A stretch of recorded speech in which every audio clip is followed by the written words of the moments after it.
Donc, bonsoir à tous. Ici Valérie Couture. Nous sommes en direct sur la page Facebook de Condo Légal. Ce soir, un thème très impressionnant. En fait, c'est le huissier de justice. Donc, nous avons un grand expert dans cette matière que je présente à l'instant même, M. François Taillefer, qui travaille pour le groupe Paquette et Associés et qui est huissier de justice depuis 35 ans. Bonsoir, M. Taillefer. Bonsoir, Mme Couture.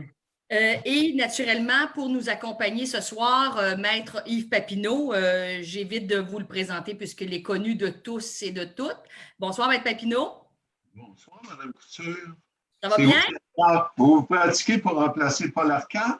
Non, pas du tout. Je lui laisse son travail, je garde le mien. Donc, ce soir, avec nos deux invités, on va parler d'un travail qui est quand même assez particulier et très méconnu de nos gens en copropriété, même de la population en général. C'est le travail de huissier de justice.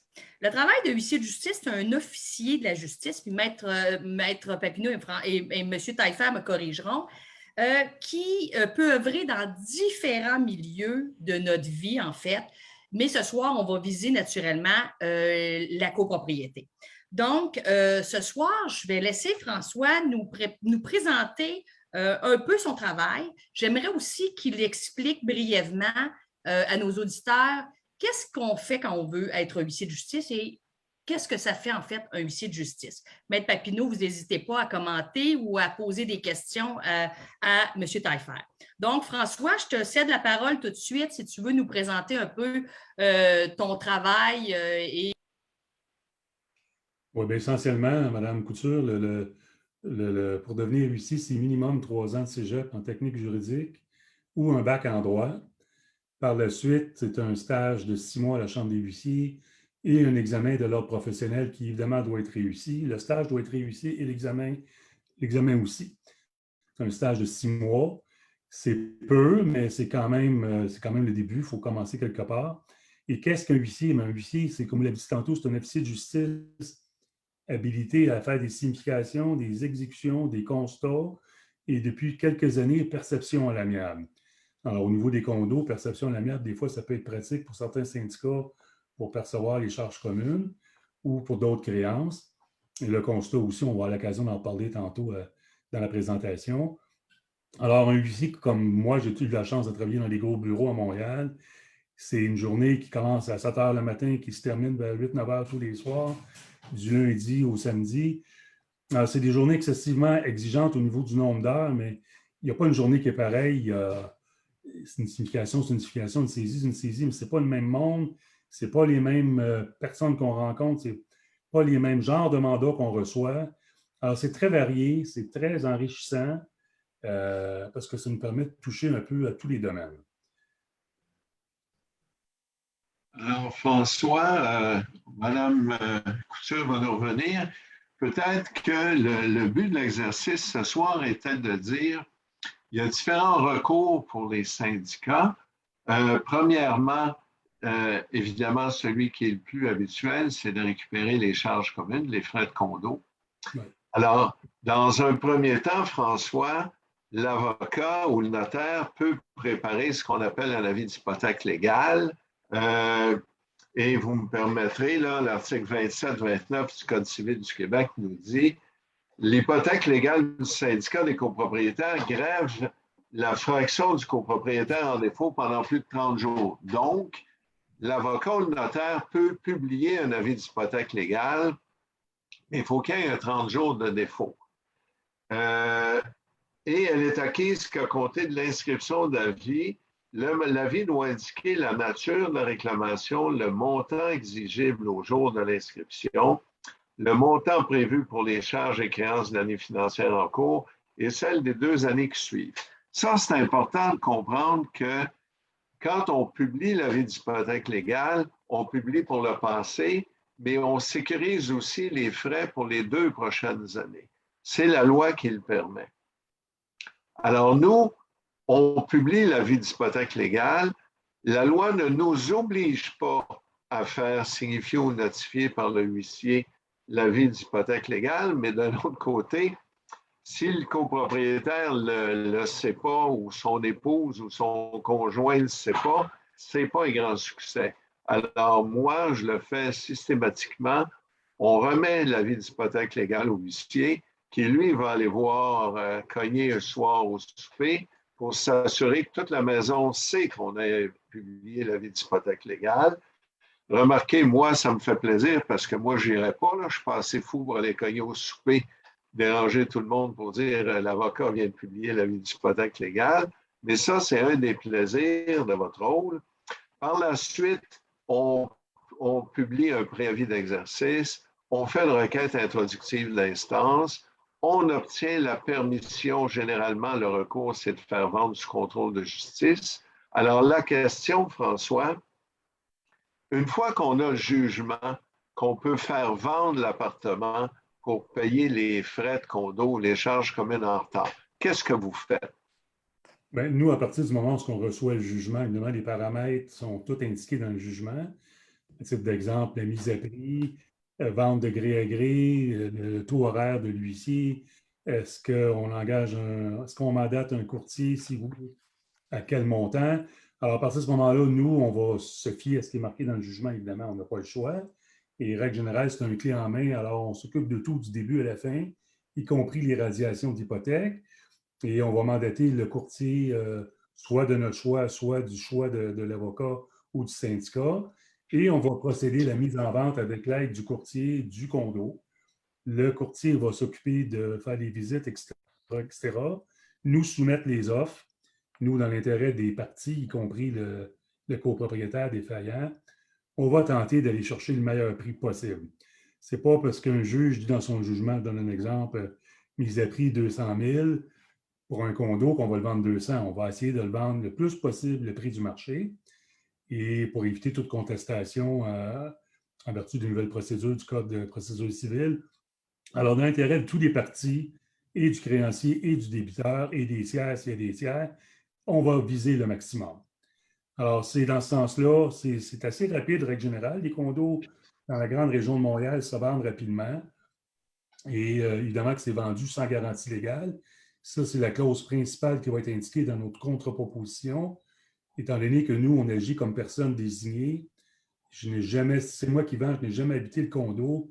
Je ne peux pas vous dire s'il y a des vis cachées ou pas, si c'est bruyant ou si ça ne l'est pas. Je n'ai jamais vécu là. Alors, ça va être indiqué dans ma contre-proposition que c'est vendu sans garantie légale, au risque et péril de l'acheteur. Et le notaire, théoriquement, devrait le rajouter dans son acte aussi. À cette façon-là, l'huissier est protégé, qui est un officier de justice neutre et impartial, qui vend au nom d'autrui. Autrement dit, on vend au nom du débiteur. Alors, la suite, une fois qu'on... Oui. Oui, je m'excuse, François. Alors, je comprends qu'une fois qu'on a obtenu le jugement, l'avocat a terminé son travail, c'est l'huissier qui prend la relève et qui conclut le dossier au complet et procède à la vente, les radiations et donne l'argent au syndicat. En plein ça. Une fois qu'on a terminé la vente, on envoie les projets d'état de colocation à concernés. Eux peuvent contester s'il y a une erreur de bonne foi ou de mauvaise foi. Ils peuvent dire à l'huissier, écoute, tu t'es trompé ici, je ne suis pas d'accord avec le montant. Ça devrait, et non au syndicat, mais moi, banque, ça devrait me revenir. Alors, il y a des contestations possibles. Il y a deux choses. L'une, l'huissier corrige cette erreur, re-signifie tout le monde. Et si l'huissier n'est pas d'accord, dit non, moi, je suis convaincu que je ne me suis pas trompé, ces montants-là s'en vont à tel créancier. Mais il y a toujours la possibilité d'une contestation judiciaire. C'est-à-dire que nous, on va geler les sous dans notre compte Intros et on va laisser le juge statuer sur les oppositions qu'il y a, entre guillemets. Est-ce que oui ou non, l'état de colocation du huissier doit être modifié ou pas? Et c'est le juge qui va trancher. C'est assez rare que ça arrive, mais la procédure existe pour ça. Sinon, s'il n'y a pas de contestation, ben, on rembourse immédiatement le syndicat. On va payer les fournisseurs qui ont travaillé pour nous dans le dossier, le courtier, évidemment, s'il y a eu livrurier, ce genre de choses-là. Toutes les dépenses d'intérêt commun vont être payées par l'huissier. Ce que je tiens à vous dire, Maître Papineau, il y a problématique au niveau des condos parce que c'est l'article 1079 qui dit que les frais de condo sont payables par l'acheteur, y compris si c'est une vente sous contrôle de justice Et ce qu'on voit malheureusement trop souvent, c'est que des fois, le créancier qui est la banque ont enregistré l'hypothèque avant le syndicat. Autrement dit, je vends pour le syndicat qui est deuxième créancier hypothécaire enregistré. Je vends pour la banque. Il n'y a pas suffisamment de sous pour le syndicat. Alors, je vais colloquer le syndicat à zéro parce que malheureusement, je n'ai pas d'argent pour payer le syndicat. Et les notaires nous appellent quelques temps plus tard pour nous dire, écoute, tu t'es trompé, l'argent devait revenir au syndicat, c'est une créance prioritaire. Alors, le débat n'est toujours pas réglé. Moi, j'avais des notaires, écoutez, on devrait aller à la cour, demander un jugement déclaratoire parce que je ne suis pas d'accord avec vous. Moi, j'applique 2651 du Code civil et 1069. S'il y a de l'argent, ça va me faire plaisir de vous payer, mais s'il n'y a pas d'argent, c'est le premier qui a enregistré son hypothèque qui va être payé selon mon savoir et amené jusqu'à date, mais le dossier n'est toujours pas réglé. J'ai consulté plusieurs notaires, il y a 2 écoles de pensée. Oui. Mais j'ai une question pour vous deux. Dans le cas qu'un syndicat débute les démarches de première étape, qui est l'hypothèque légale, et on se retrouve où M. Taillefer est en train de nous expliquer que, bon, là, c'est la vente du contrôle de la justice et tout ça. On pense comme syndicat pouvoir retrouver nos sous, entre parenthèses, parce que M. Taillefer vient de le dire, on pourrait être surpris qu'il ne reste pas d'argent. Ces temps-ci, c'est un peu moins pire, mais quand même. On pense à combien de temps comme syndicat pouvoir retrouver les sous? Oui, mais je pense qu'il faut faire une distinction là. Quand on parle de vente du contrôle de justice, souvent, ça m'est arrivé qu'il n'y a pas d'argent pour le syndicat. Parce qu'une fois que le huissier a été payé, grassement payé, les huissiers, c'est presque aussi cher qu'à des avocats, les frais de justice, les créanciers hypothécaires, le courtier en immeuble, souvent, il ne reste pas d'argent pour le syndicat. Mais ce n'est pas important parce que le but de faire la vente du contrôle de justice, c'est de se débarrasser d'un copropriétaire qui ne paye pas. Oui. Et comme dit M. Taillefer, l'article 1069 dit que l'acquéreur est responsable des charges qui ne sont pas payées. Alors moi, souvent, je le dis à mes clients, on ne sont peut-être pas payés. Mais il faut aussi faire attention. Là. Souvent, François, on débute la procédure, puis quand on débute la procédure, le créancier hypothécaire le sait, c'est lui qui nous paye. Ou s'il ne nous paye pas, le huissier fait la vente du contrôle de justice, il n'y a pas assez d'argent pour nous, ça ne me dérange pas parce que celui qui a acheté devient responsable des arrérages. Alors, moi, je dis aux clients, allons-y, sinon on ne sera jamais payé. J'ai un dossier là, à l'île des Sœurs, justement où François va travailler. La personne est décédée, puis il n'y a personne qui veut dans succession de son condo. Alors, je n'ai pas le choix. Si je veux finir un jour, je vais faire vendre l'appartement. Il arrivera ce qui arrivera avec le produit de la vente, mais au moins j'aurai un nouvel acquéreur qui sera obligé de payer les arrérages, puis qui va me payer pour l'avenir. Au moins, moi, j'ai réglé mon problème comme syndicat. Bon point. Alors, effectivement, il y a des syndicats qui disent, oui, mais ça va me donner quoi? Au point de vue monétaire, ça ne donne pas un remboursement, mais au moins, tu as réglé un problème. Tu vas avoir quelqu'un qui va te payer à l'avenir. OK. Oui, bon point, ça. C'est vrai que l'étape est importante, qu'on n'arrive peut-être pas au but ultime tout de suite, mais l'étape subséquente va arriver par la suite pour justement que le futur acquéreur va s'attendre à payer les charges qui ont été impayées pendant certains mois, voire années. C'est ça. Okay. Et c'est pour ça, Valérie, que c'est important pour l'acheteur qu'il se renseigne avant d'acheter. Parce que quand l'huissier vend, lui, il vend 100 000, 200 000, 300 000, et comme il l'a dit, il fait l'état de colocation, mais lui, c'est pas lui qui décide qui il paye suivant l'état de colocation et suivant l'argent qu'il a et les créances. Alors, le syndicat, oui, peut-être qu'il peut être payé avec l'état de colocation, mais peut-être pas, mais ça ne nous dérange pas parce que l'acheteur, avant d'acheter, avant de faire son offre, lui doit se renseigner auprès du syndicat pour savoir quels sont les arrérages. Parce que sinon, s'il ne se renseigne pas, puis le huissier vend 300 000, puis puis qu'il reste 50 000 de frais de condo ou 20 000 de frais de condo, ça vient de s'additionner à son prix de vente, là. Alors, l'acheteur, l'acquéreur, pour prendre le terme du code, doit s'assurer que les charges communes sont payées. Sinon, ça devient un surplus à son coût d'achat. Puis, quand on parle des charges communes impayées, naturellement, il y a tous les intérêts, tous les frais de retard qui sont régularisés dans des règlements conformes du syndicat et tout ça. Et ça aussi, le nouvel acquéreur doit payer ça. Le nouvel acquéreur doit payer toutes les charges communes en retard et les intérêts. Par contre, le nouvel acquéreur n'est pas tenu de payer les pénalités, n'est pas tenu de payer les amendes. Ça ne fait pas partie de ce qui est couvert par l'hypothèque légale. OK, bon point. Mais au moins, on a réglé un problème, là. On s'est débarrassé de quelqu'un qui nuit au syndicat ne payant pas. OK, parfait.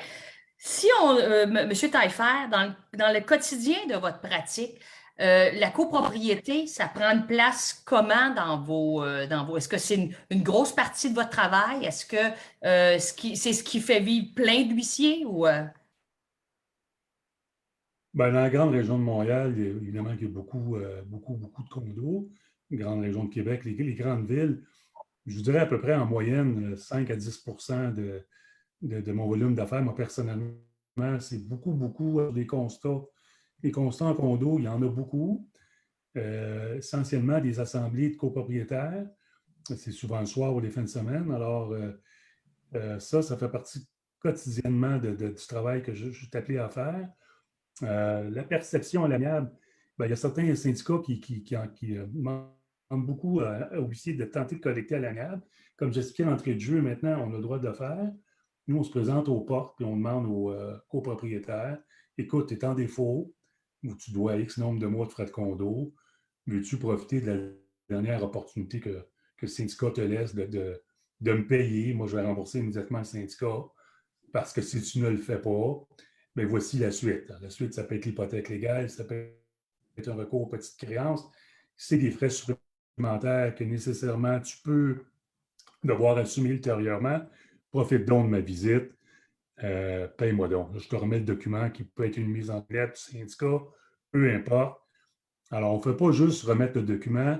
On peut tenter de discuter avec le copropriétaire, lui faire comprendre qu'il y a intérêt à payer parce que de toute façon, il va falloir qu'il paye. La loi est plus forte que n'importe qui dans les condos. Au bout de la ligne, tout ou tard, il va falloir que tu payes. Ça va juste coûter plus cher. En règle générale, moi, je vous dirais que la moyenne est assez élevée. Entre 90 et 95 des gens payent avec une lettre ou une mise en demeure par un huissier qui prend le temps d'expliquer puis de tenter de percevoir. Fait que ça peut être relativement efficace. Puis, alors ça se fait aussi. Je veux juste vous poser une question, François, juste une dernière question. Qu'est-ce que vous laissez et après combien de visites? Parce que vous êtes le seul représentant de la justice qui est reconnu avoir laissé sur le huis de la porte un document et que le citoyen a obligatoirement reçu, même s'il ne l'a pas vu. Comment ça fonctionne, votre visite, pour remettre un document? La coutume pour quand on parle devant les tribunaux, un greffier spécial ou un juge risque de ne pas accorder la signification s'il n'y a pas deux bonnes tentatives de fait. Avant de mettre ça dans la boîte aux lettres ou le lit de la porte, deux bonnes tentatives pour moi, mais c'est soit très tôt le matin ou un samedi ou tard le soir, c'est-à-dire après le souper, les heures où les gens, théoriquement, devraient être chez eux. Il y a toujours la possibilité de laisser un avis de visite aussi. Bon, je suis passé, monsieur, madame, vous n'étiez pas là, voici mon numéro de téléphone, j'aimerais que vous me rappeliez, on va prendre rendez-vous. Tous les moyens sont bons pour entrer en contact avec les débiteurs. Règle générale, ça va relativement bien, mais il y en a toujours, malheureusement, qui ne comprennent pas, volontairement, qui ne veulent pas nous parler, qui ne veulent pas recevoir le document. Fait que je vous dirais, Mme Couture, que c'est du cas par cas, parce qu'au bout de la ligne, si je vais 3, 4 fois, ça ne sera pas le même prix que si je laisse ça 2 fois dans la boîte aux lettres. Alors moi, je vais parler à mon client, voici, je suis allé, mettons, je ne sais pas, moi, mardi matin à 7 h le matin, il ne semblait pas y avoir personne. J'ai laissé ma carte de... Je suis retourné 2 jours plus tard à 8 h le soir. Il ne semblait pas y avoir personne. Alors, j'ai laissé le document là. Ou voulez-vous que je le laisse ou vous préférez que je revienne? J'attends que j'aie la possibilité de le remettre en main propre. c'est le client qui décide parce que c'est lui qui paye. C'est sûr que c'est préférable de remettre le document en main propre parce que, comme je vous disais tantôt, on a l'opportunité de parler au copropriétaire puis de lui faire comprendre raison, tenter de lui faire comprendre raison, mais une boîte aux lettres ou un 8 portes, c'est aussi valable quand c'est fait avec 2 bonnes tentatives. Mais encore une fois, un avocat peut dire, écoute, une mise en demeure, moi, je préfère que tu fasses une bonne route, puis pas de réponse, mais pas 8 portes. C'est le mandant qui décide. Et bon, c'est sûr que c'est une procédure légale qui doit être signifiée.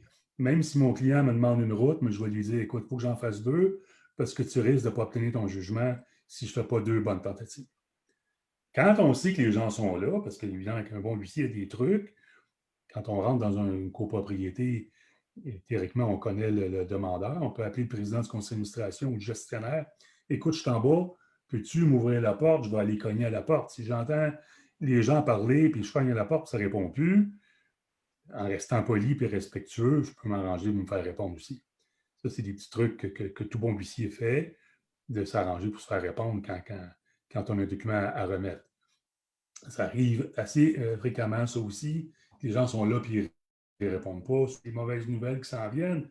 Et si on veut le régler, le dossier, il faut qu'on puisse se parler. OK. Je comprends, Valérie, dans un premier temps, ce que vient de dire notre huissier, c'est que avant qu'on prenne un avis d'hypothèque légale, vous pouvez aller voir le copropriétaire en défaut et essayer de négocier avec lui. Oui. Et si ça ne fonctionne pas, bien là, à ce moment-là, on envoie la procédure. Oui, absolument. C'est certain. Puis habituellement, ben, les syndicats souvent les syndicats qui sont en autonome vont avoir tenté fortement cette prise de position-là. Mais quand on arrive à la mise en demeure, M. Papineau, ce serait peut-être intéressant que vous précisiez qui peut faire une mise en demeure. Parce qu'il y a quand même beaucoup de choses. Le syndicat peut-il faire une lettre maison et la donner à un huissier? Comment ça fonctionne pour un conseil d'administration?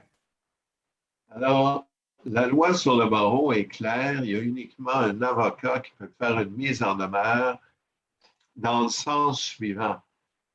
Le gestionnaire peut écrire pour dire, écoutez, si vous ne payez pas vos charges communes, on va envoyer un dossier à l'avocat.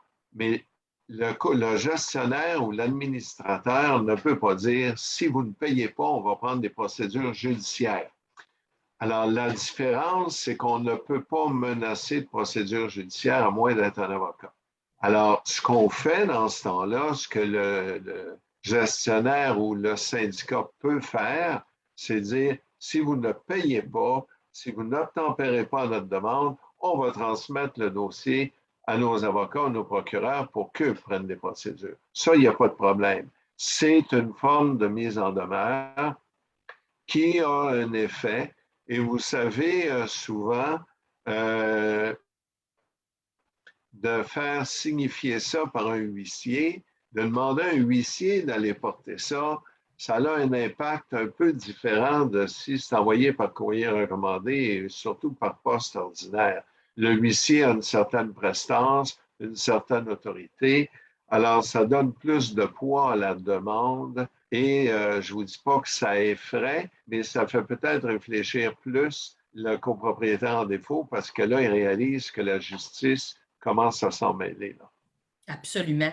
Là, on avait parlé ensemble, François et Maître Papineau, tantôt. François, ton travail, tu fais plein d'autres choses dans la copropriété que de signifier des avis de non-paiement, de non-respect de règlement, tout ça. Peux-tu nous parler un peu de ton implication dans les constats? Parce que je pense que c'est méconnu de tout le monde et je crois que ça peut aider beaucoup de syndicats de faire appel à un huissier dans des circonstances particulières. Bien, oui, effectivement, Valérie, comme j'expliquais tantôt, un constat d'huissier, c'est une façon de geler une preuve dans le temps. Moi, j'appelle ça une photographie juridique, là, en guillemets. Alors, c'est une façon peu coûteuse de conserver une preuve. À titre d'exemple, quelqu'un qui ne respecte pas la déclaration de copropriété, ce qu'on voit souvent, malheureusement, ou ce que c'est marqué noir sur blanc dans la déclaration, aucune possibilité de faire des affaires. Alors, il y a des gens qui ouvrent des garderies, des ateliers de couture, etc., etc., des Airbnb de ce monde.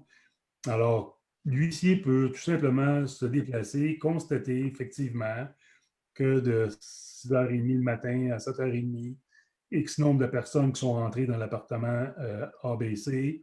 Évidemment, il faut que ce soit des parties communes. On ne peut pas rentrer dans les parties privatives sans le consentement des copropriétaires ou à moins d'avoir un ordre du tribunal.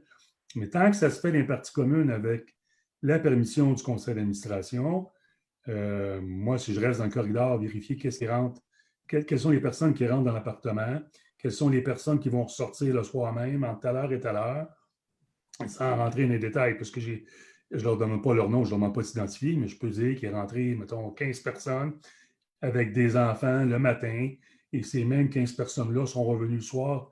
Alors, la démonstration est faite assez rapidement qu'effectivement, il y a quelqu'un qui exploite une garderie dans cet appartement-là. Le bruit, hein, ça, c'est des choses qu'on voit souvent. Alors, c'est quoi le bruit? On n'est pas des ingénieurs en son, mais on a des appareils pour mesurer le son. Et alors, on va se présenter avec ça, l'appareil vidéo qui va tout enregistrer ce qu'on voit, ce qu'on entend.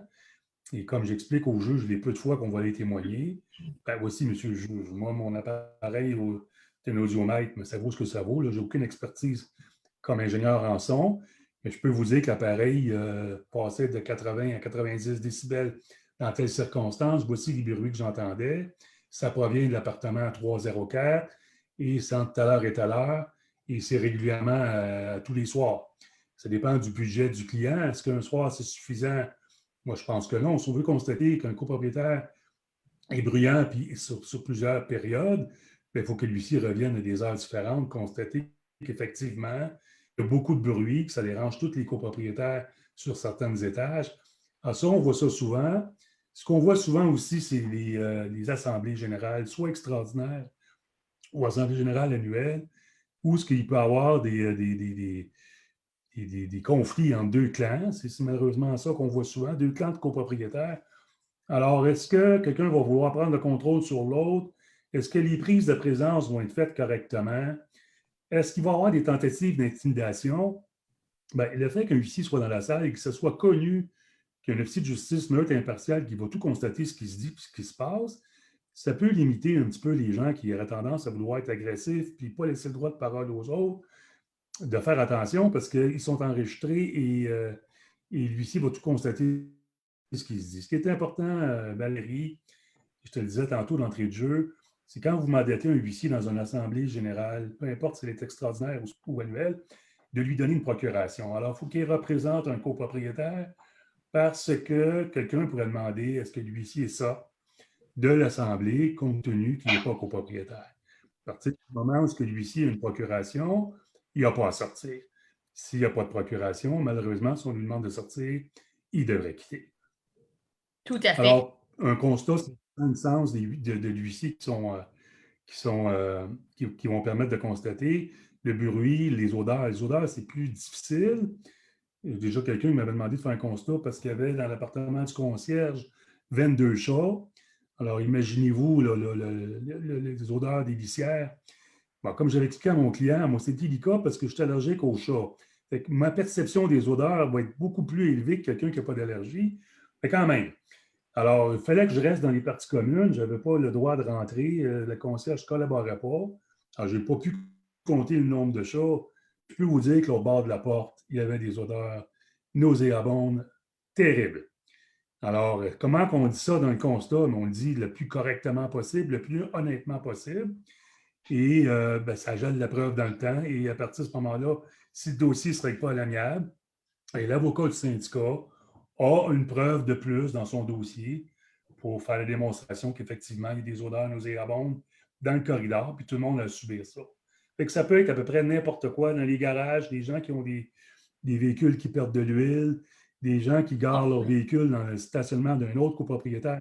Je pourrais vous en compter là, pendant des heures et des heures. Toutes les situations sont pertinentes pour mandater un huissier pour un constat, tant et si longtemps que vous ne demandez pas à un huissier de faire quelque chose qu'il n'a pas le droit de faire. Alors, on n'a pas de force exécutoire lors de l'exécution d'un constat, à moins d'avoir l'autorisation du tribunal. Il faut respecter la vie privée, c'est super important. On ne peut pas aller filmer quelqu'un à son insu dans son unité privative sans son consentement. Est-ce qu'on peut rentrer dans un cas d'urgence avec le conseil d'administration? J'en parlais tantôt avec Maître Papineau. Moi, je pense que oui. La fenêtre est ouverte, il pleut à Sio dans l'appartement, la personne n'est pas là. Est-ce qu'on peut rentrer, fermer la fenêtre et ressortir immédiatement de l'appartement? Le conseil d'administration accompagné d'un huissier, moi, je pense qu'on a le droit de le faire, compte tenu qu'on s'en va limiter les dégâts. Moi, ce que je vais constater, c'est qu'effectivement, l'eau coulait. Le président ou le concierge ou le gestionnaire a fermé la fenêtre, et qu'on est sorti immédiatement. Alors, s'il y a quoi que ce soit après, disant, écoutez, vous avez fouillé dans mes affaires, il manque tel bijou, bien, la preuve de l'huissier, c'est que non, on est rentré, on a fermé la fenêtre, on est sorti immédiatement. C'est une façon de faire la preuve qu'il n'y a rien de spécial qui s'est passé dans l'appart à part fermer la fenêtre. Fait que ça peut être des exemples comme ça pour n'importe quelle situation où ce que le constat est opportun. Et si l'huissier pense que ce n'est pas nécessaire, que c'est une perte de temps de remplir ce mandat-là, mais il va vous le dire. Engagez-moi pas pour ça, ça ne vaut pas la peine, ce n'est pas pertinent. Je pense qu'un bon huissier devrait vous le dire, ce n'est pas nécessaire, ou ce que vous me demandez, je ne le ferai pas parce que ce n'est pas légal. Il faut juste faire attention de ne jamais oublier qu'un constat ne peut pas de force légale. OK. Mais François, êtes-vous plus souvent mandaté par des avocats ou par des conseils d'administration des gestionnaires, par exemple? Des constats, c'est-tu souvent les avocats? Général, c'est plus souvent les avocats. OK. C'est plus souvent les avocats qui vont mandater, mais ça peut arriver à l'occasion que ce soit les conseils d'administration. Par exemple, dans les votes serrés, moi, ce que je suggère toujours aux assemblées, c'est de mettre les bulletins de vote scellés. Vous pensez qu'il y aura une contestation du scrutin secret? Bon, écoutez, moi, je vous le suggère. Je n'ai pas d'ordre à vous donner, mais je vous fais une suggestion. Je suis là, profitez-en. On va mettre ça dans une enveloppe. Je vais poser les scellés. Et si vous le voulez bien, je vais garder ça à mon bureau. Je vous l'ai dit d'entrée de jeu, je suis un officier de justice neutre et impartial. Je vais sceller devant vous de toute façon. Et s'il y a quoi que ce soit au niveau des scellés, vous allez le voir. Et dans 60 jours, s'il n'y a pas de contestation, je vous remets ça. Vous ferez bien ce que vous voudrez avec vos bulletins. S'il y a contestation et le juge veut voir les enveloppes scellées, bien, je vais y apporter avec plaisir. Ça peut être une belle alternative d'acheter la paix dans certains. Malheureusement, on voit ça trop souvent. Mais des fois, ça calme le jeu, puis ils se disent, bon, OK, bon, on a quelqu'un de neutre ici qui n'est pas en chicane avec A puis B, et nos droits sont assurés soit d'un bord, soit de l'autre. Et souvent, on va être appelé aussi à agir comme scrutateur. Et encore une fois, il faut que les deux parties soient consentantes. Et tout se fait quand un huissier a l'assentiment des copropriétaires et du conseil d'administration, parce que agir comme scrutateur, encore une fois, on est complètement neutre là-dedans. Moi, si c'est A qui se présente contre B, personnellement, ça ne me dérange pas, je ne les connais pas, je ne vis pas là, et j'agis sur mon serment d'office. À partir de ce moment-là, je n'ai pas le droit, et surtout pas le droit de mentir ou de dire des choses qui favorisent une partie plus qu'un autre. Ça, c'est important quand on fait faire un constat comme ça, de ne pas constater seulement ce qui fait l'affaire de ton client. Ce qui est bon pour ton client, tu le notes, mais ce qui n'est pas bon pour ton client, tu le notes aussi. Tu es impartial. Alors, ce qui s'est dit dans la soirée qui fait l'affaire de ton client, bravo, tu es là pour t'es payé pour ça. Mais ce qui se dit aussi dans la soirée qui ne fait pas l'affaire de ton client devrait être noté aussi. Sinon, tu n'as pas été impartial. Là, ton constat pourrait être contesté. OK. Mais question, ton constat pour un client, je suis copropriétaire, je t'engage, tu t'en vas à l'Assemblée à ma place parce que sinon, on ne peut pas être là tous les deux. Tu réussis à convaincre les gens, le huissier réussit à convaincre les gens qui est là vraiment comme pour les deux parties en même temps? Écoute, ça m'est arrivé à quelques reprises de me faire demander de sortir parce que, surtout dans les petites copropriétés où tout le monde se connaît, alors vous êtes qui, vous, monsieur? On ne vous connaît pas, êtes-vous un nouveau copropriétaire? Bien évidemment que moi, j'ai l'obligation de dire la vérité. Non, je suis huissier, je suis ici pour constater le déroulement de l'Assemblée. Alors, parfait, vous représentez qui? Là? François, c'est une vie plate d'être obligé de dire la vérité. Nous autres, les avocats, on ne connaît pas ça. Continue. Oh, Seigneur! Toujours une bonne remarque, M. Papineau. On m'a déjà demandé de représenter quelqu'un qui était dans la salle. Alors moi, comme je te dis, l'avocat me dit « Tu as une procuration de Mme Couture. » Je suis parfait, je me présente à l'Assemblée. Le gars qui brasse beaucoup, c'est lui qui me demande de sortir. Je dis « Non, j'ai une procuration de Mme Couture, mais il dit, Mme Couture est assise devant vous. Bon, là, il m'a pris un peu par surprise. Moi, Mme Couture, je ne la connais pas. Et là, elle dit, effectivement, c'est moi. Bon, là, on a un problème. Il y en a une ou deux qui doit sortir. Vous me demandez de vous représenter. Vous êtes sur place. Théoriquement, je vais sortir. Elle n'avait pas quitté, mais elle ne voulait pas que je quitte non plus. Fait que j'ai demandé à tout le monde présent dans la salle, accepteriez-vous que madame demeure, ma cliente demeure sur les lieux avec moi, parce que je ne prendrai pas parti au vote, je ne dirai pas un mot, je vais tout simplement constater ce qui se dit ici dans l'intérêt de tout le monde. J'en ai parlé tantôt, moi je suis neutre et impartial. Alors, juste m'assurer que tout se déroule correctement dans l'intérêt des deux parties, parce que là, il y avait une guerre de clans, conseil d'administration qui veut se faire mettre dehors par l'autre conseil d'administration qui veut prendre la place. Ça ne me regarde pas, cette histoire-là. Juste m'assurer que tout le monde a le droit de parole, que ce qui s'est dit, ça a été correct, qu'il n'y a pas eu de tentative d'intimidation, parce que le gars qui parlait plus fort que les autres, mais effectivement, il était imposant. Très imposant, et il prenait beaucoup de place, mais il avait tendance peut-être à ne pas laisser parler les autres. Alors, il a accepté, tout le monde a accepté. Fait que moi, évidemment, je l'ai noté dans mon constat. Ce que je viens de vous dire, j'ai tout noté ça. Je n'ai pas contesté après, disant que je ne vous l'ai pas dit. J'avais la permission de l'Assemblée de demeurer sur place. Par contre, si ça aurait été non, bien, un de nous deux serait sorti. Soit ma cliente sort, ou c'est moi qui sors. Et il y a déjà un de mes confrères dans la région de Sherbrooke qui, malheureusement, n'a pas sorti. Et parce qu'il ne connaissait pas ça, possiblement. Et le juge l'a condamné à payer un montant substantiel, là, parce qu'il n'y avait pas d'affaire à rester là s'il n'y avait pas de procuration. Il avait juste à quitter, puis il n'avait pas quitté. Alors, moi, j'enseigne à la Chambre des huissiers depuis plusieurs années. Et j'en profite toujours pour avertir les stagiaires, les nouveaux huissiers, faites attention dans la copropriété, dans les assemblées générales, de vous assurer d'avoir une procuration. Sinon, si on vous demande de sortir, vous n'hésitez pas une minute, vous sortez. Alors, c'est important de le dire à votre auditeur ce soir, quand vous prévoyez mandater un huissier. Les avocats le savent, là, mais quand c'est le gestionnaire qui nous mandate ou un copropriétaire, c'est juste de passer le mot que ça prend absolument une procuration. Puis tout bon huissier va le dire, de toute façon, on va vous avertir, si je n'ai pas de procuration, je vais y aller. Mais vous allez payer mes honoraires, si on me met dehors au bout d'une demi-heure ou avant même que l'Assemblée débute, moi, mon temps perdu sur place, je vais être obligé de vous le facturer. Prenez donc la peine de me donner une procuration avant que je me présente. De cette façon-là, personne ne perd son temps. Mais question, soit Maître Papineau ou François, est-ce que le huissier peut être là à la demande du conseil d'administration?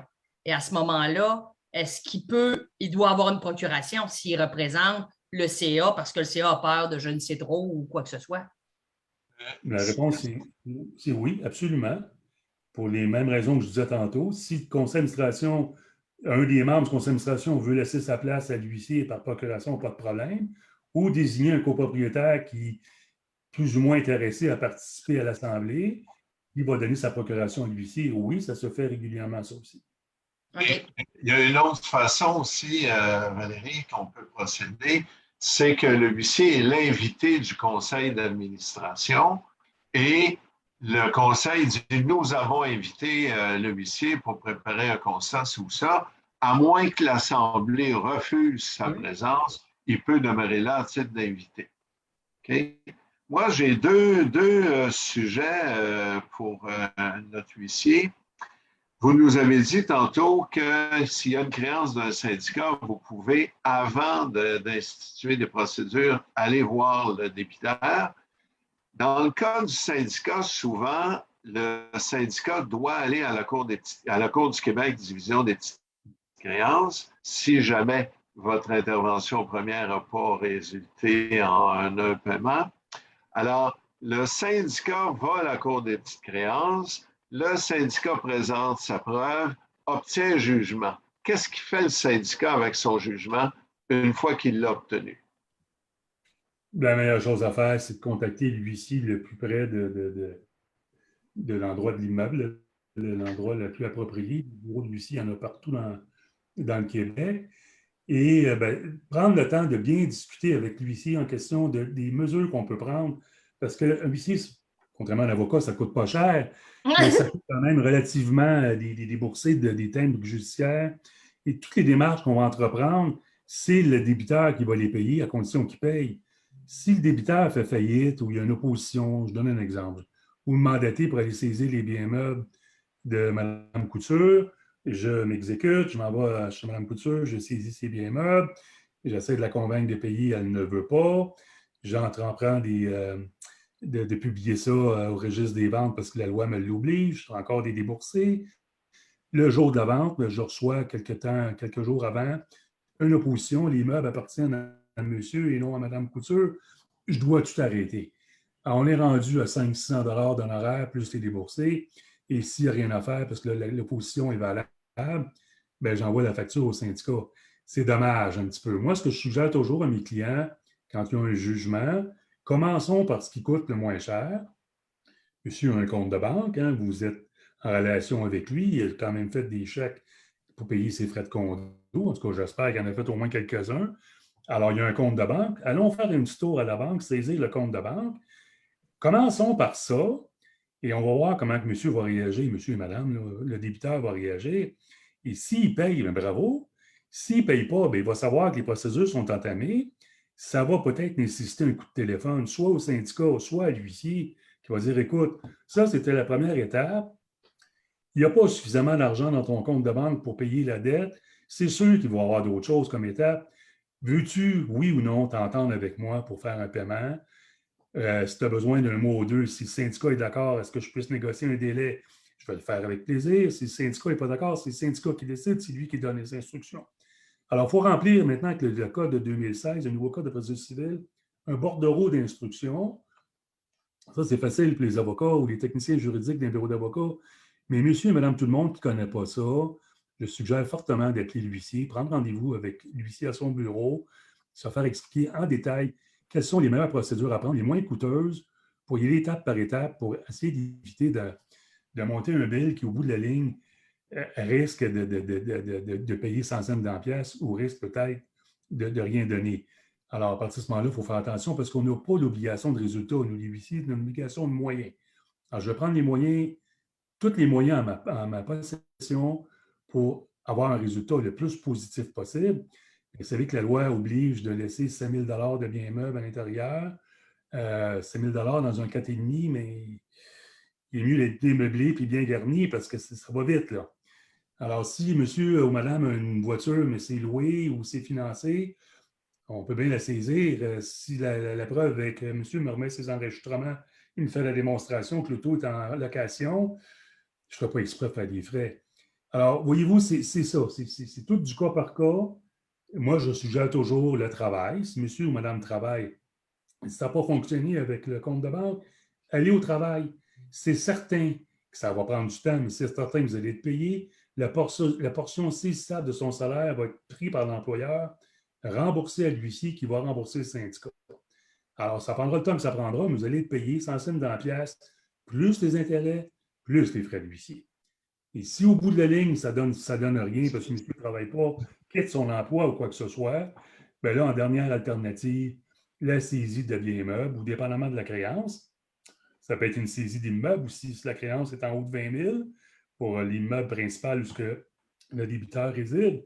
Mais s'il y a un chalet, le 20 000 ne s'applique pas. Fait que ça pourrait être une saisie d'immeuble. C'est tout du cas par cas. Il faut regarder ça avec le copropriétaire et le syndicat. Et ce que je suggère aussi souvent, quand on n'est pas sûr, ben, on peut, nous, l'huissier, a la possibilité de procéder à un interrogatoire après jugement. L'avocat peut le faire aussi, mais l'huissier, avec le code de 2016, a le pouvoir de le faire. Coûte On moins va cher. interroger la personne. C'est beaucoup moins cher pour ne pas finir ma pépinette. Beaucoup moins dispendieux d'un avocat. Et ça lui permet d'avoir un beau topo de ce que le copropriétaire a comme actif. Alors, on va poser les bonnes questions. Et à partir de ce moment-là, on va appeler le syndicat. Voici le topo. Je suggère commencer par ce qui coûte le moins cher, parce qu'un compte de banque, c'est seulement une signification. On signifie l'avis d'exécution au banquier qui a l'obligation de geler le compte de banque. On resignifie le copropriétaire après. Et la banque a 10 jours pour nous faire un avis comme quoi il y a de l'argent ou il n'y en a pas. Et s'il y en a, bien là, on va faire ce qu'on doit faire, nous, pour que la banque nous paye. On va se croiser les doigts que le montant soit suffisant pour rembourser le syndicat. Sinon, mais comme je vous dis, faire saisir son compte de banque, ce n'est pas plaisant. Règle générale, les gens réagissent. Ouais, ils vont pouvoir s'entendre et payer. D'où l'importance pour les syndicats, j'en profite pour vous lancer un clin d'œil, de ne pas attendre. Attendez pas 1 an et demi, 2 ans avant de donner ça à un avocat. Quand ça fait une couple de mois, c'est une suggestion que je vous fais, attendez pas. Ça fait 2, 3, 4, 5 mois que le copropriétaire ne paye pas, il n'y a pas de possibilité d'entente, il ne veut pas collaborer avec vous. Ben, donnez ça à un avocat le plus vite possible. Vous prenez des procédures aux petites créances si vous ne voulez pas prendre d'avocat, mais attendez pas. Souvent, on voit des gens, des syndicats, ils attendent 2 ans, 2 ans et demi. Il faut juste faire attention aussi à la prescription. Ben Deux oui. ans, 2 ans et demi, ça va vite, plus les intérêts. Si on parle de Montréal, la petite créance à Montréal, c'est un délai de minimum 18 mois. Ça fait beaucoup de sous qui s'accumulent, ça. Oui, Moi, mais M. Taillefer, M. Papineau, c'est quoi l'avantage pour un syndicat d'aller aux petites créances si c'est pas naturellement, si c'est des frais de condo, on ne se casse pas la tête avec les petites créances, on s'en va à l'hypothèque légale. C'est-à-dire, on ne se casse pas la tête parce que souvent, dans les petits syndicats, 5 mois de retard, c'est 1 000 $. Et si on va pour un avis d'hypothèque légale, juste l'avis d'hypothèque légale peut en coûter avec les déboursés 500. Il y a des juges que ça chatouille, là. Même si la déclaration prévoit que le copropriétaire doit payer les frais, s'il ne le paye pas, il faut aller les récupérer à la cour des petites créances. Puis là, le juge va dire, bien là, pourquoi vous avez dépensé 1000 pour collecter 1000? Alors, il faut faire attention. C'est important dans ce que vient de dire François Taillefer, de bien comprendre que l'avocat, aux petites créances, premièrement, on n'a pas le droit d'y aller à moins de circonstances très exceptionnelles et avec permission. Mais encore là, une fois que le jugement est obtenu, appelez pas un avocat, appelez un huissier, c'est lui qui a l'autorisation de récupérer. Moi, j'ai une question pour vous, M. Taillefer. Un huissier, là, ça se présente au syndicat. Qu'est-ce que l'administrateur doit faire? Est-ce qu'il met dehors un coup de pied? Est-ce qu'il est obligé de collaborer avec? Qu'est-ce que la loi prévoit? ben, merci de la question, M. Papineau. C'était excessivement pertinent. Il y a eu une époque où c'était très difficile pour des huissiers dans certains syndicats de rentrer, même avec l'autorisation du tribunal. Je vais taire les noms des syndicats. Il a fallu à quelques reprises, moi, pas que je me batte parce que ce n'est pas mon genre, mais j'ai un mandat de la Cour avec toute la force nécessaire de rentrer. Et l'agent de sécurité à la porte, instruction de ne pas me laisser rentrer. Fait que je dis, tu vas te tasser, mon cher ami, tu vas me laisser rentrer. Je n'ai pas le choix, je n'ai pas de permission à te demander. J'ai l'autorisation du tribunal pour rentrer dans le condo et faire ce que j'ai à faire. Et là, c'est la gestionnaire qui s'est pointée, qui me dit, tu sors. Bon, finalement, on va appeler la police. Je ne voulais pas comprendre ni d'un bord ni de l'autre. Évidemment, les policiers, théoriquement, devraient prendre la barre du huissier. On a un mandat signé noir sur blanc par un greffier spécial ou dans certains cas par un juge. On va rentrer. Maintenant, depuis 2016, il y a un article du Code, je ne l'ai pas par cœur, je pourrais vous le trouver, qui 112, 116 et 140 pour oblige. l'identification, entre autres. Là. Et 683, alors ces articles-là, c'est ce que M. Taillefer va dire, oblige maintenant le syndicat à collaborer. C'est exact? Exact. Puis les commentaires du ministre, pour ceux qui s'intéressent, disent que c'est même criminel de ne pas collaborer avec un huissier. L'exemple que je peux vous donner, M. Pépineau, là, je ne parlerai pas trop, je ne veux pas qu'on connaisse ce syndicat. Quand on rentre là, il y a 3 ascenseurs qui permettent d'accéder à certains condos. Ce n'est pas marqué dans l'ascenseur. Mettons que je vais aller à l'appartement 608. Est-ce que je prends l'ascenseur 1, 2, 3? J'en ai aucune idée. Puis là, rendu dans l'appartement 608, il y a 2 unités par ascenseur. Quelle porte que je vais ouvrir? Celle de droite, celle de gauche? Si personne ne me l'identifie, comment voulez-vous que je sache si je suis à la bonne place ou pas? Le gestionnaire ne veut pas collaborer, le gardien de sécurité ne veut pas collaborer. Alors là, à un moment donné, il faut être imaginatif pour faire valoir nos droits. Et peu importe d'où viennent les directives du conseil d'administration de quelqu'un de pesant dans le syndicat, moi, j'ai un travail à faire, je dois appliquer la loi et je vous ai montré tous les documents légaux que j'ai en ma possession avec la force nécessaire 686 du Code. Alors, j'aimerais ça que vous collaboriez. First, vous allez m'accompagner dans la bonne ascenseur. Vous allez m'indiquer le bon appartement. Si vous voulez rester avec moi, ce sera un témoin de plus. Vous restez avec moi, ça veut dire que vous ne vous promenez pas dans l'appartement si je ne vous ai pas à vue, si ça fait votre affaire. Et je vais vous laisser des copies de courtoisie de mon procès-verbal qu'on va mettre scellé et ça vous permettra de dire au copropriétaire que vous n'aviez pas le choix de collaborer. Ça ne me dérange pas de vous accommoder dans la mesure du possible, mais vous ne m'empêcherez pas de rentrer. Et ça, on l'a vécu ça avant 2016 trop fréquemment, malheureusement, dans les syndicats ou dans les appartements locatifs où ce que les gardiens de sécurité ne nous laissent pas rentrer. Alors, c'est beau la boîte aux lettres, c'est beau le 8 portes, à condition que j'aie accès. Ben oui. Mais c'est quoi le but? Ça arrive plus. Ça arrive presque plus. C'est quoi le but du syndicat de s'interpeller dans votre travail de huissier? Le syndicat, Valérie, ils ne veulent pas se mêler de ça. Ils ne veulent pas que le copropriétaire dise pourquoi tu as laissé l'huissier rentrer, pourquoi tu l'as laissé saisir, pourquoi tu l'as. Mais là, maintenant, comme vient de dire François, les articles 183 et suivants du Code de procédure obligent la collaboration. Alors là, pour l'administrateur, c'est plus facile. Il dit, je l'ai aidé, mais je n'ai pas le choix parce que légalement, je suis tenu de le faire. Tout à fait, tout à fait. Messieurs, on a 2 questions sur le Facebook. On a quelqu'un qui nous dit, qu'en est-il des chèques post-datés qui sont à la déclaration? Donc, le copropriétaire doit remettre des chèques post-datés, mais que nous devons toujours courir après.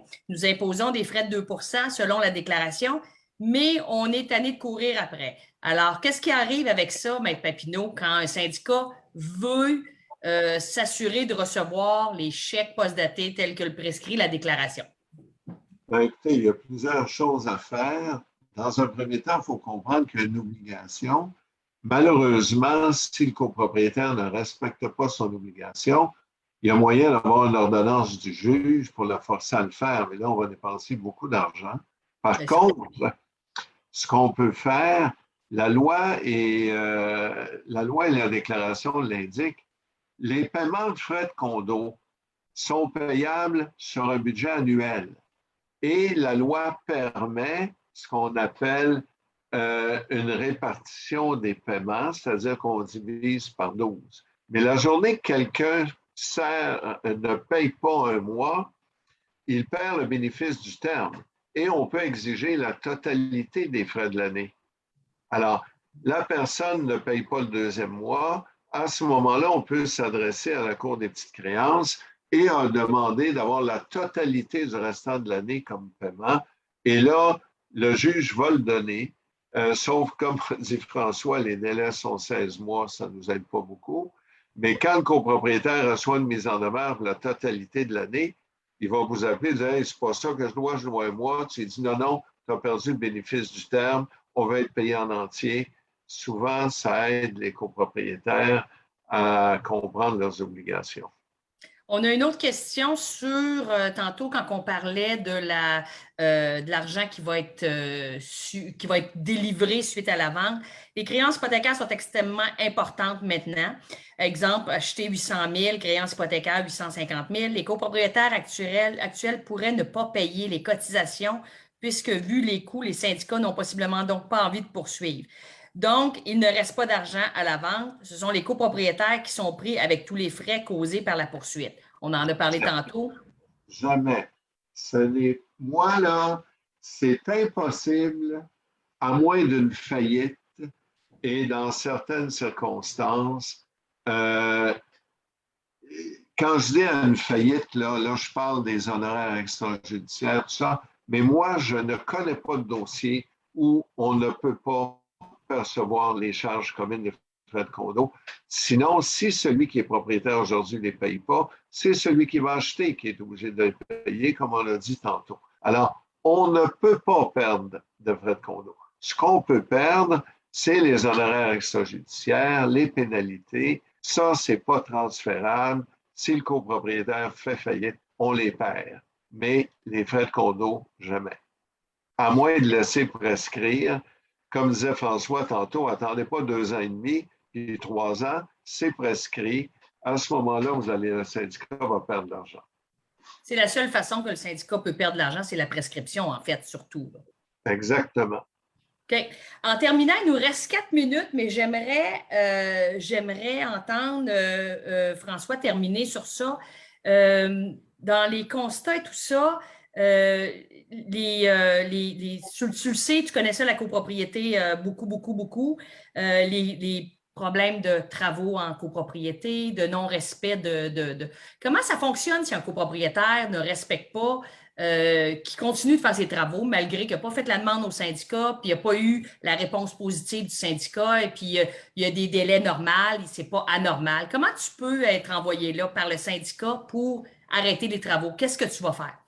Ben moi, si j'ai un appel comme l'exemple que tu viens de dire, mon premier réflexe, moi, c'est toujours la même procédure, c'est le constat qui, dans un premier temps, on peut, avec un membre du conseil d'administration ou le gestionnaire, tenter de rentrer en communication avec le copropriétaire qui fait des travaux illégalement ou qui n'a pas demandé la permission, ou peu importe c'est quoi les circonstances. Bon, bonjour, monsieur, François Tatal ici, je suis accompagné de président du conseil d'administration ou peu importe qui. On peut-tu vous parler 2 minutes? En règle générale, les gens sont polis, acceptent qu'on rentre, on s'assoit. Voici mon rôle ici aujourd'hui.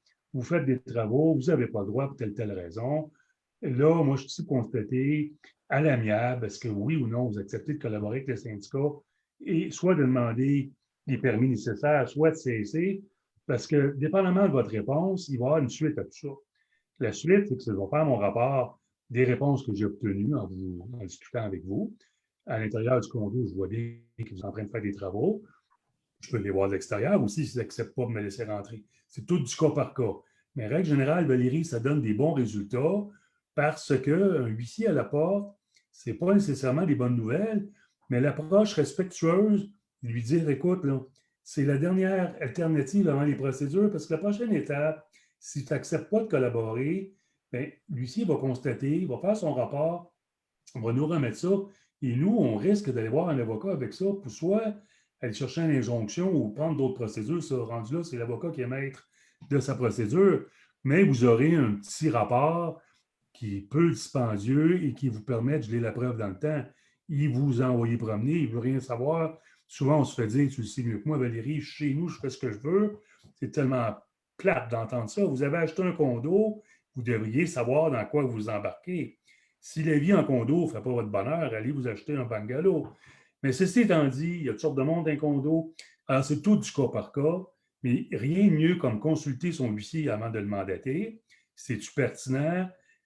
Est-ce que ça vaut la peine d'essayer? La réponse est oui, ou la réponse c'est non, c'est tout du cas par cas. Mais règle générale, je me répète, on a quand même assez bons résultats. Pourquoi?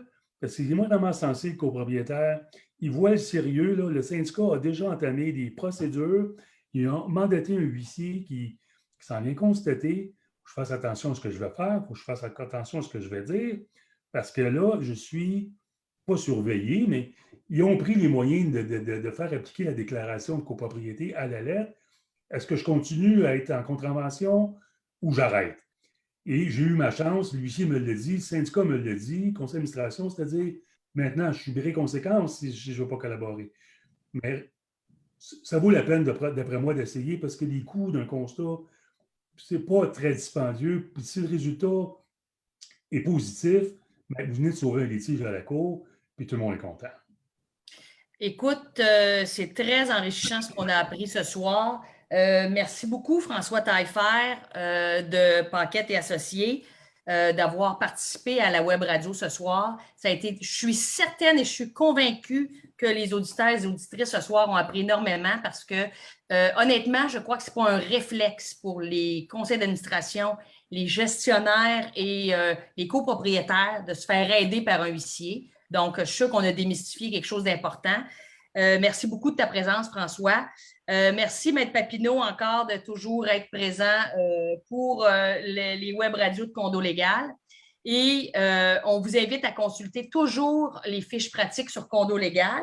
Et dans 2 semaines, notre émission sera naturellement encore sur les assurances la semaine prochaine parce que c'est des gros dossiers. C'est encore tragique pour certains syndicats qui se font laisser pour compte par des assureurs et trouvent, je vous dirais, trouvent peine à s'assurer.